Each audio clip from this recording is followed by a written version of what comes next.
Welcome to the deep dive. You know, it is genuinely staggering to me just how quickly the world of digital content is evolving right Oh, now. it's absolutely moving at light speed. Right. I mean, every single time you open up a social media app or every time you click on a YouTube video, you are basically being hit with this incredibly sophisticated, calculated barrage of stimuli.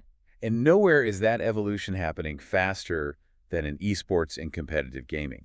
It really is the ultimate proving ground for digital content right now Yeah, exactly. because it's a hyper-competitive environment. The audience's attention span is just fiercely contested, not just by other creators, but by the sheer sensory overload of the games themselves. Which is exactly why today's source material is so incredibly exciting to get into. Definitely. We are looking at the brand new 2025 to 2026 edition of the Video Editing for Esports Comprehensive Coursebook, and this is published by Sport Academy. Right, and for those who might not know, Sport Academy is this massive educational institution operating out of the UK and the UAE. Yeah, they are specifically focused on building the future workforce of the gaming industry. I think they've invested over $500,000 just into building the educational infrastructure for this specific curriculum alone. Which means what we have in front of us is not some casual 10-minute YouTube tutorial. No, not at all. This is the literal academic blueprint used to train the next generation of top-tier broadcast producers. Which makes our mission for this deep dive incredibly clear. We are not just going to talk about video games today. We're looking at a masterclass in the modern science of digital attention grabbing. We're going to uncover the highly technical and honestly completely invisible secrets behind professional content creation. I'm talking about everything from the exact mathematics of balancing chaotic audio to the psychology of visual pacing. And of course, how cutting-edge artificial intelligence is fundamentally rewriting the rulebook of what a single human editor can accomplish. Okay, let's unpack this. How are we going to break this massive technical topic down into something we can actually digest? So we're going to utilize the exact framework that Sport Academy uses to train their own students. It's called their TRI approach methodology. TRA approach, right. Exactly. It gives us three distinct core pillars for our conversation. First up, we have academic excellence. This is where we look at the hard data of the industry, the computer hardware requirements, and we're going to get into this massive, heavily debated software showdown. Oh, the Adobe Premiere Pro versus DaVinci Resolve 20 debate. That's the one. Huge right now.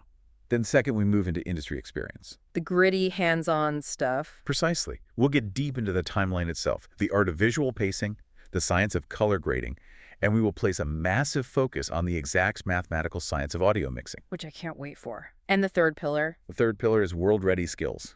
This looks at how these hyper-specific gaming techniques translate into lucrative career skills, workflow organization, and universal storytelling. I love that structure. Because whether you are a professional content creator, a corporate marketer trying to capture a younger demographic's attention, or honestly just someone who scrolls through TikTok, understanding these invisible forces is an absolute superpower. You're going to look at every single video you watch differently after this. You'll start seeing the matrix, so to speak. So let's jump right into Pillar 1, academic excellence. The sheer scale of this industry right now is mind-bending. To understand why these specific editing skills are in such demand, you have to look at the macroeconomic context Sport Academy lays out. The global video game market has reached nearly $300 billion. $300 billion. Yeah, and just within the spectator side, the esports sector viewership has surpassed 640 million people globally. That's just wild. And sitting right in the center of that economy is the video editing software market, valued at roughly $2.4 billion on its own. It's a colossal ecosystem, and video content is the actual lifeblood of it. Highlight reels are what drive millions of social media impressions. Right. Fast-paced montages build a player's personal brand, secure sponsorships.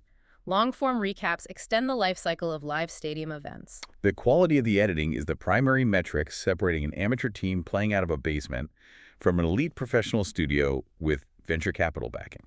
And the hardware required to run this ecosystem at that professional level is absolutely no joke.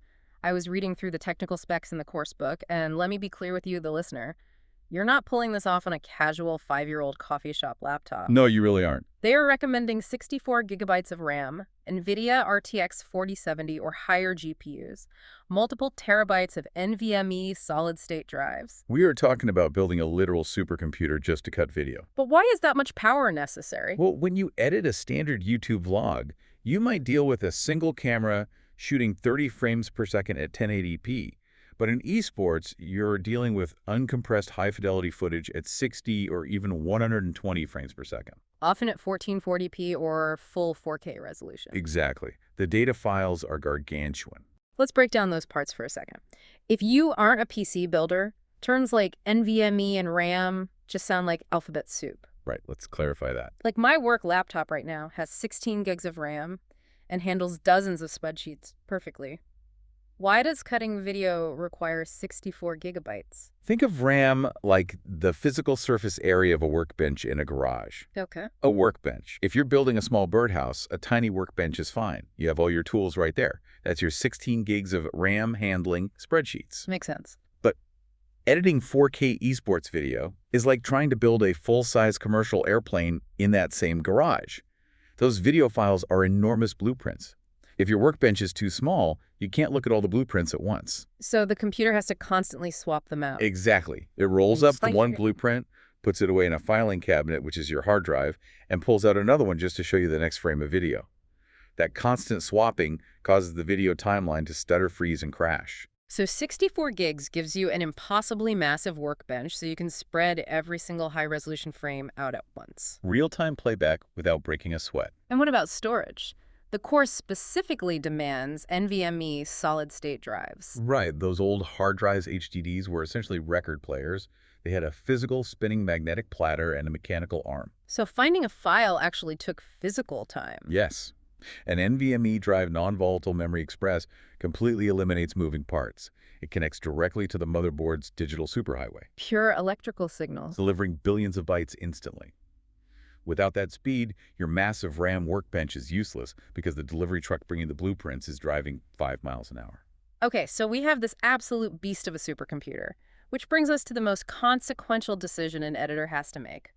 The great software debate. The reigning champion Adobe Premiere Pro versus the aggressive challenger DaVinci Resolve 20. Let's start with the incumbent Adobe. Currently, it's a subscription model around $23 a month for the standalone app. Or much more for the full suite. Premiere Pro is the entrenched, undeniable industry standard. If you check job boards for top-tier esports orgs, teams like Cloud9 or Team Liquid Proficiency in Premiere is almost universally listed as a non-negotiable requirement. Now, I have to push back on this a bit, because DaVinci Resolve offers an incredibly powerful free version. If Resolve is basically free and just as capable, why on earth are these corporate teams still demanding Premiere Pro? That doesn't seem to make financial sense. It's a brilliant question, and the answer lies in understanding enterprise workflow. The requirement isn't about Premiere being a vastly superior standalone editor. It's about the lock-in of the entire Adobe Creative Cloud ecosystem. Meaning how all the different apps talk to each other. Precisely. High-end production is never just cutting video clips. It's a massive assembly line. An org uses Premiere for the timeline. But without exporting a file, they push a clip over to Adobe After Effects for motion graphics. And someone else is using Photoshop for the thumbnails. Right, and an audio engineer is using Adobe Audition to clean up a microphone track. Because they all link via Adobe's dynamic link, an organization can have 5 specialists in the exact same project simultaneously. It's fluid integration. That lack of friction is what makes Adobe the safest operational choice for a massive company, regardless of the monthly cost. Okay, it's about the factory, not just the hammer. But then we have the disruptor. Reading the course book's breakdown of DaVinci Resolve 24, I got incredibly excited. It's a massive release. The free version offers roughly 90% of the professional feature set. This is the underlying engine used for Hollywood blockbusters and Emmy-winning shows. The value proposition is truly unprecedented. It grants anyone Hollywood-grade tools for zero cost. It democratized the industry. But the text highlights that it's not just the price. It's how Blackmagic Design integrated over 100 new AI-powered features specifically engineered to automate the esports workflow. This is where the landscape shifts away from Adobe. Let's look at IntelliScript for automated timeline creation. I read about that. Historically, an editor might get 6 hours of raw, unedited gameplay right. And their first task was to manually scrub through all 6 hours logging time codes to find the action. Incredibly tedious mechanical labor. Just hunting for a 5-second highlight? Agonizing. IntelliScript uses AI to automatically scan the footage. It looks for visual spikes like sudden camera movements or explosions, and listens for high-energy commentary. So it instantly slices the footage and builds a rough-cut timeline. Exactly. It performs hours of sorting in seconds, liberating the editor to focus purely on storytelling. That alone is worth its weight in gold. And then there's the AI animated subtitles. We'll talk about accessibility later, but from a workflow perspective, having AI instantly generate dynamic typography is wild. It used to take hours just to caption a 1-minute TikTok. And the AI multicam smart switch feature in Resolve 20, arguably the most crucial tool mentioned. Because esports content is almost never a single camera angle. You have the game footage taking up the main screen, but you need to see the physical face cam of the player reacting. Doing that manually means syncing 2 massive files and making hundreds of tiny razor cuts back and forth. Smart Switch completely automates this. The AI analyzes audio and visual cues. It detects when a player shouts or laughs, automatically switches to the face cam for the perfect duration of that reaction, and then seamlessly cuts back to gameplay. Then there's the AI audio assistant streamlining the mixing. Now, the course mentions Resolve has a tab called Fusion built right in. You said Adobe uses After Effects for motion graphics. The book describes Fusion as node-based visual effects. This is a major hurdle for new editors. Think of the Adobe layer-based system like stacking transparent sheets of paper on a desk. You look straight down through the stack. Intuitive for beginners. But if you build a complex effect with 50 elements, your stack of paper becomes an unmanageable mess. Right. If you want to change sheet 4, you dig through the stack. A node-based system like Fusion does away with the stack entirely. Think of it like drawing a massive flowchart on a whiteboard. So each node is just a box performing one mathematical action. Exactly. A box that says video file connects to a box that says blur, which connects to color correction. You see the exact logical pathway of data flowing left to right. It's infinitely complex, but logically organized. That makes total sense. So you have Fusion for Nodes Fairlight built in for audio plus all the AI, and the studio version is a one-time $295 fee compared to Adobe's recurring $276 every year. It's a tectonic shift. However, Sport Academy provides a vital piece of perspective here. They explicitly state, software doesn't make the editor. I love that quote. A skilled editor on free software on an old laptop will always outperform an unskilled editor on a $10,000 supercomputer with premium software. The software is merely the instrument. A Stradivarius sounds terrible if you don't know how to play. You have to master the psychological mechanics of editing first, which is a perfect moment to ask you, the listener, to reflect on your own work. Are you relying too much on the newest tool to magically do the hard work for you? Or are you investing time into mastering fundamental skills? The true magic happens entirely in the deliberate application of those fundamentals. Which brings us perfectly to our second pillar industry experience, the gritty art and science of the edit. Here's where it gets really interesting. Let's get into the timeline. The foundational technique for esports highlight reels is a concept called sync editing. It's the precise art of cutting the visual action perfectly to the rhythmic beat of the underlying music track. It creates a visceral synesthetic experience. Yeah. And the absolute golden rule, the music must be chosen first. You never edit a video visually and then casually slap a song underneath at the end. The music is the skeleton. The tempo and structure dictate every visual decision. The workflow involves bringing the music into the timeline, placing digital markers on the heavy bass drops and snare hits. You zoom in close on the audio waveform, the jagged visual representation of the sound, and place markers exactly on the visual spikes for frame-perfect accuracy. Then you align the climax of the visual action with that specific marker. Let's put the listener in the driver's seat. You're editing a Counter-Strike 2 clip. A player fires a massive sniper shot. You don't just put the shot anywhere. You find the exact visual peak of a bass drop and align the frame of the muzzle flash to it. The visual and auditory explosions hit the brain at the exact same millisecond. But Sport Academy gives a nuanced warning here about the psychology of sync editing. They state, action goes on the beat, but context lives between the beats. Explain that because it sounds profound. When amateur editors discover sync editing, they overdo it. They place a hyper-fast visual cut on every single rapid-fire drum beat. The result is a video that becomes visually exhausting. It feels machine-generated. A chaotic, flashing strobe light. Professional editors understand restraint. You use heavy beats for high-impact action, Yeah. but you deliberately let the footage breathe in the quiet spaces between the beats. You use those gaps so the audience can process the context of the play. You have to find the human rhythm. And to emphasize those moments, editors utilize the signature visual technique of the esports genre, the speed ramp. The text provides a four-step recipe for this masterclass in anticipation and release. Stage 1 is normal speed, 100%. The setup phase showing tactical reality. Then stage 2 builds psychological tension. Right before the explosive action, you drop the footage into extreme slow motion, 20 to 50% speed. You're stretching out the second right before the trigger is pulled, deliberately delaying gratification. Then stage 3, impact.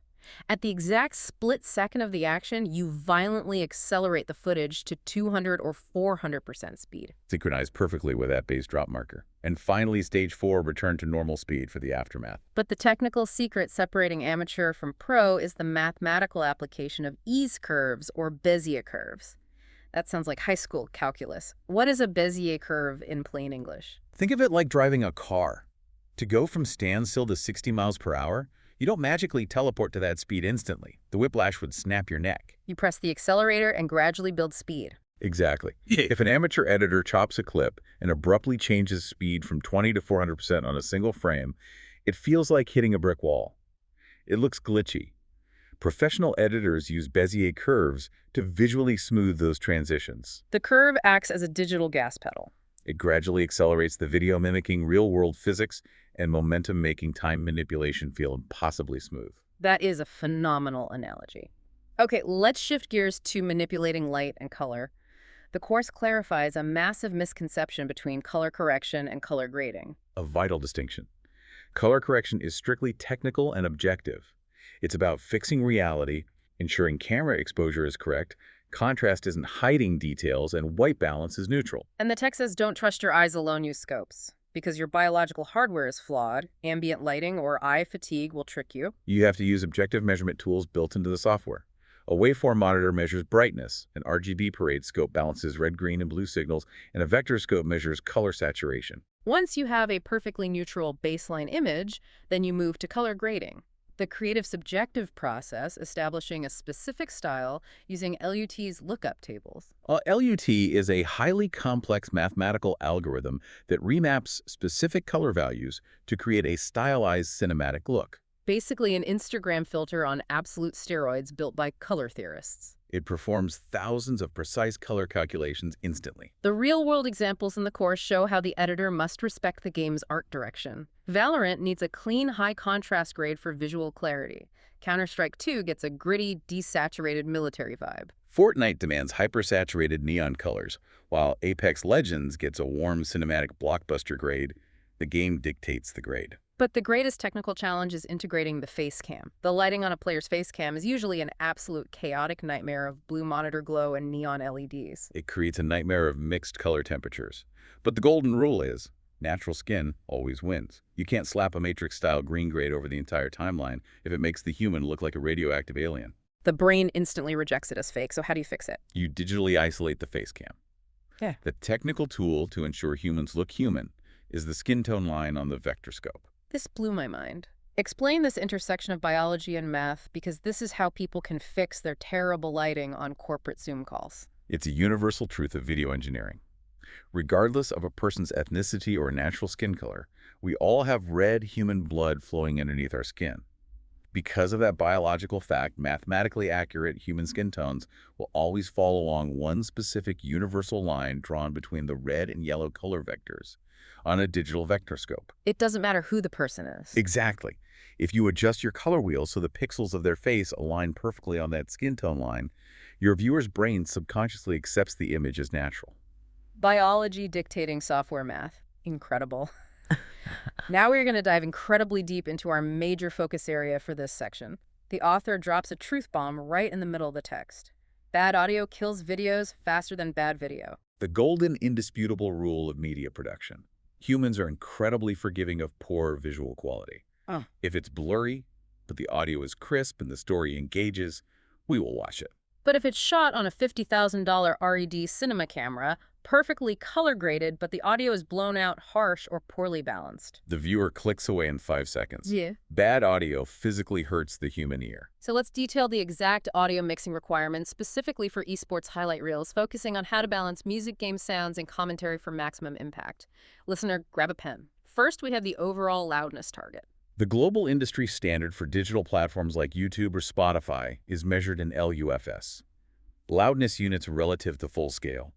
It's an algorithmic measurement of perceived loudness averaged over the entire duration of the track. The absolute target you must hit is exactly -14 LUFS. Why that specific arbitrary number? What happens if I just turn all my knobs to maximum? Think about going to a physical movie theater. Pre-show trivia plays at a comfortable volume.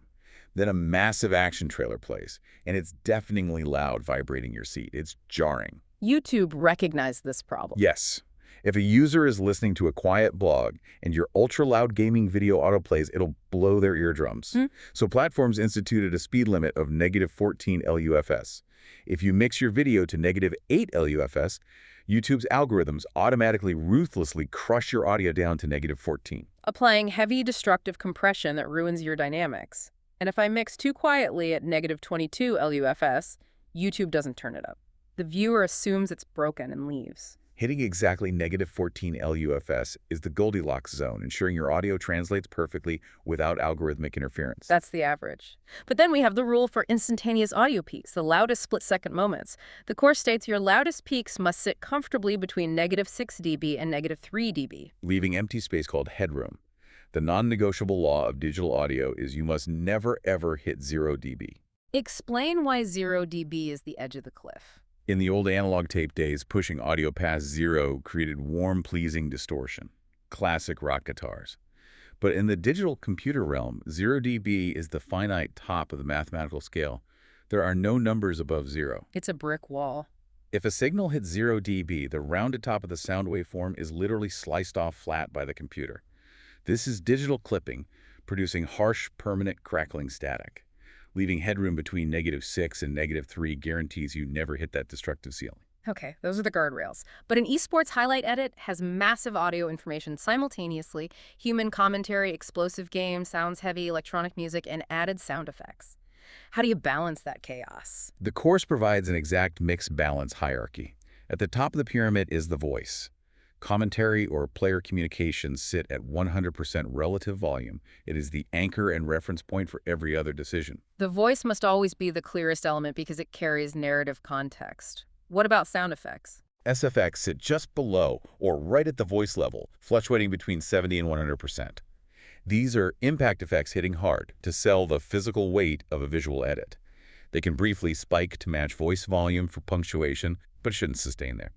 Next down is music. This is where amateurs ruin videos by cranking hype music too high. The professional standard dictates music sits between 40 and 60% of the vocal volume. Music is an emotional utility supporting mood and pacing. It must never compete with the human voice for cognitive attention. If a viewer strains to hear commentary over the bass line, the mix is broken. Finally, at the bottom, game audio, placed firmly between 30 and 50%. It serves an atmospheric purpose, grounding visuals in reality. But it's chaotic by design. It must be carefully suppressed to provide texture without overwhelming the design mix. To get that 100% anchor voice sounding like a broadcast professional, there's a specific 5-step digital processing chain. This is surgical enhancement. Step 1 is universally noise reduction. Clean the audio before boosting it, removing computer fan hum or electrical buzz. Step 2, EQ equalization. The text dictates a high-pass filter at 80 Hz. Explain that. Think of a high-pass filter like a strict bouncer at a club door set at 80 Hz. It lets higher frequencies pass and blocks everything lower. Human voice contains almost zero useful information below 80 Hz. It's just room, rumble, dusk thuds, and plosive T or B blasts down there. Slicing frequencies below 80 Hz dramatically cleans up the muddy quality, instantly making the voice present. Step 3 is mathematically complex but vital compression. Set to a 3-to-1 ratio at a -18 dB threshold. Bring back the robot analogy. What does a compressor do? Think of a digital compressor as an automatic volume knob controlled by a hyper-attentive robot inside your computer. Human speech is wildly unpredictable. A commentator whispers, then suddenly screams. If you turn it up, the scream clips at 0 dB. If you turn it down, the whisper disappears. The tiny robot fixes this. You set a threshold, -18 dB, telling the robot anytime audio gets louder than this, grab the volume knob and turn it down. The ratio 3:1 tells the robot how hard to turn it down. It squashes the dynamic range, pushing loud peaks down to the whispers so you can safely raise the overall volume, making every word consistently audible. Brilliant. Step 4 is a de-esser, a highly specialized tool. Gaming headsets often exaggerate sibilant frequencies, harsh S, Sh, and Z sounds. When compressed and turned up, they become razor-sharp and painful. A de-esser is a sniper rifle compressor, hunting only those high-pitched sibilant frequencies, ducking them for a millisecond to smooth harshness. In step 5, the final vocal chain step, the limiter. Usually a hard -3 dB ceiling. An impenetrable brick wall. It guarantees absolutely no audio signal ever crosses that threshold, preventing catastrophic digital clipping. That 5-step chain is pure gold for podcasts or presentations. But in our complex esports edit, these elements must dynamically weave around each other. The course highlights audio ducking to manage this. AI saves immense time here. Audio ducking smoothly lowers background music volume whenever a commentator speaks and swells it back up during silent pauses. In the old days, you drew volume keyframes manually. Hours of mind-numbing labor. Today, AI tools in Premiere Pro or Resolve analyze the timeline, identify voice frequencies, and automatically duck the music volume in seconds. The final audio puzzle piece is sound design SFX layering. This exposes movie magic. A massive sci-fi explosion is never just one downloaded sound file. Absolutely not. It's a meticulously constructed compound sound. You take a deep, booming sub-bass hit for raw physical weight. Layer a high-pitched, sweeping swoosh or riser for a psychological feeling of speed. And finally, a sharp, metallic click or crack for the exact moment of physical contact. But the secret sauce is the timing. You don't stack them perfectly on top of each other. You offset them by exactly 2 to 5 frames. Why? Physics of audio waveforms. If 3 massive wave peaks hit at the exact same mathematical millisecond, they can collide and mathematically cancel each other, outphase cancellation, making your massive explosion a weak thud. By offsetting them just a few milliseconds, the brain processes them as one massive wide impact unfolding organically. The swoosh leads the ear, the crack provides contact, and the sub-bass provides resonant aftermath. Calculated psychological manipulation. And this connects directly to the bigger picture, our third pillar, world-ready skills. Understanding these specifics makes you a highly competent technician, but making a flashy video is a hobby. Organizing digital data, understanding accessibility, and crafting universal narratives builds a sustainable career. Let's start with the least glamorous but most critical skill, workflow efficiency and bulletproof data organization. If you aren't ruthlessly organized, you will drown in your own data. The course book outlines a military-level standard for digital folder structures. Every project must follow exact architecture before the software is even opened. A master folder with exactly 5 subfolders: 01 footage, 02 audio, 03 graphics, 04 project files, and 05 exports. The numerical prefixes force the computer to permanently sort them in that logical chronological order, overriding alphabetical sorting. When a deadline is looming, you can't be clicking through randomly named folders. And file naming conventions are incredibly strict. YYYYMDD underscore project name underscore V01. Ensuring the computer automatically sorts them chronologically years from now. And the golden rule of version control: never overwrite an old file. Don't save as final. Increment the version number, V01, V02. Because clients will ask to revert to a visual change from 3 days ago, and if you overwrote it, you're starting from scratch. This discipline extends to physical data security via the 3-2-1 rule of backups. Explain the 3-2-1 rule, because everyone needs this for family photos. Maintain 3 total copies of every important file. 2 copies on completely different physical local storage media, like internal NVMe and external hard drive, and 1 copy secure offsite via an automated cloud backup service. Because if your house burns down, local backups are useless. We've all felt the panic of a computer freezing after 4 hours of unsaved work. The survival rule is Control or Command S every 3 minutes. It's never if a drive will fail, it's when. Are you losing 5 minutes of work or 5 days? Paranoia regarding data preservation separates the hobbyist from the reliable professional. But beyond managing files, a professional manages how content is consumed. This brings us to accessibility and the silent viewer. This stat blew my mind. Over 80% of all short-form social media videos are watched entirely without sound.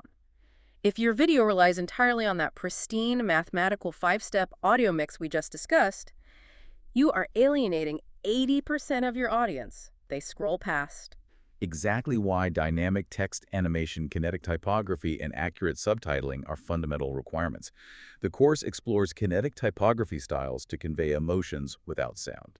The pop-in scales rapidly from 0 to 100% with a bounce for fast-paced commentary. The typewriter reveals letters sequentially for slow suspense or data analysis. And the shake effect vibrates text for massive hype moments. Kinetic movement becomes a visual substitute for audio energy. But it fundamentally has to convey correct information. We discussed DaVinci Resolve 20 using AI for auto captions, saving hours of typing, but the text highlights a critical warning: AI heavily hallucinates. Esports subculture is filled with bizarre jargon, unique player handles, and specialized tactical terminology. AI trained on normal English will hear a famous player's name and autocorrect it into something nonsensical or inappropriate. A professional editor must meticulously manually proofread every line of automated text. An inaccurate caption breaks immersion, instantly making production look cheap. So we have organization, accessibility, and technical chops. Let's talk about the final evolution mastery of storytelling and the career horizon. The progression starts with simple montages. 2 to 4 minutes of high-octane mechanical skill heavy on visual effects, sync editing, and speed ramps. An artistic flex. But progression leads to the tournament recap. An entirely different beast, pure narrative storytelling. The greatest recaps aren't about gameplay. They're about the human experience surrounding the game. The editor must hunt for B-roll, a commentator leaping in shock, the devastated look of a losing captain intercut with a euphoric live stadium crowd. Manipulating pacing so a casual viewer physically feels the agonizing tension and emotional weight of victory in 3 minutes. Setting baseline stakes, building tension in group stages, creating a chaotic climax, and emotional catharsis in the aftermath. When you can reliably craft deep human narrative, manage terabytes of data, and execute mathematical audio techniques, you build a lucrative, future-proof career. The salary progression in this digital industry is stark. Freelancers starting out make $15 to $50 an hour. Staff editors at established esports orgs range from $46,000 to $69,000 a year, with senior roles in the six figures. But the absolute financial ceiling is the premium freelance market elite specialists flown in for massive international broadcast events. They command staggering day rates of up to $700 or more. But you don't get those jobs with a paper resume. Your portfolio is your professional identity. Specifically, your demo reel. A demo reel is a ruthless, unforgiving compilation video of your best work, maximum 1 to 2 minutes long. The brutal truth: you must put your absolute best, most stunning work in the very first 30 seconds. You cannot save the big cinematic finale for the end. Never. The hiring manager is exhausted sifting through hundreds of links. If the first 10 seconds is a slow fade-in, they close the tab. You have to grab them instantly and prove technical competence before they click away. The major takeaway for the listener here, even if you never touch a video game, is the universally transferable nature of these skills. Whether building a montage, a corporate PowerPoint, or a marketing pitch, the psychological principles are identical. Understanding narrative arc, practicing ruthless editing, managing cognitive load of your audience, and maintaining bulletproof file organization. These invisible architecture skills dictate success in almost any communication-based career. You're learning how to deliberately guide human attention and evoke specific emotional responses using structured digital data. So let's zoom out and look at the journey through Sport Academy's TRI approach. We started in academic excellence, looking at 64 gigs of RAM and the massive software paradigm shift with DaVinci Resolve 20 leveraging AI against Adobe Premiere Pro. We moved into industry experience, dissecting the exact science required to manipulate attention. The psychology of Bezier speed ramps, color grading with VectorScope skin tone line, and pristine audio mixing, hitting -14 LUFS, protecting digital headroom and surgically layering compound sound effects. And finally, world-ready skills. The paranoid organizational discipline of the 3-2-1 backup rule, understanding the silent mobile viewer via kinetic typography, and weaving raw digital data into compelling human narrative that commands top-tier compensation. It is a massive, comprehensive ecosystem. You cannot have storytelling without data organization or visual impact without underlying audio math. The coursebook closes with a mantra that is the perfect final call to action.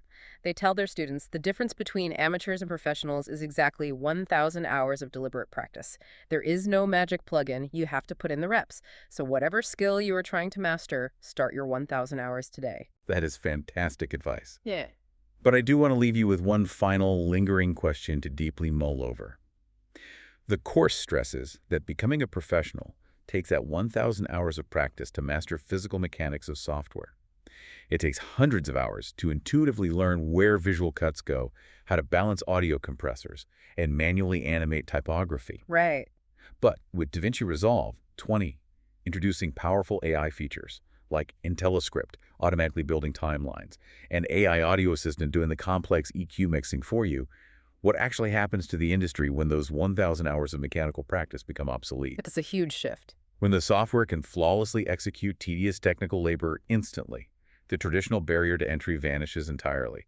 In 5 years, will the role of the video editor shift away from being a highly technical mathematical wizard entirely? That's a fascinating thought. Will the job simply become being a pure psychological architect, someone whose only tangible value is their deep philosophical understanding of human emotion and narrative pacing, while the machine handles all the actual timeline math?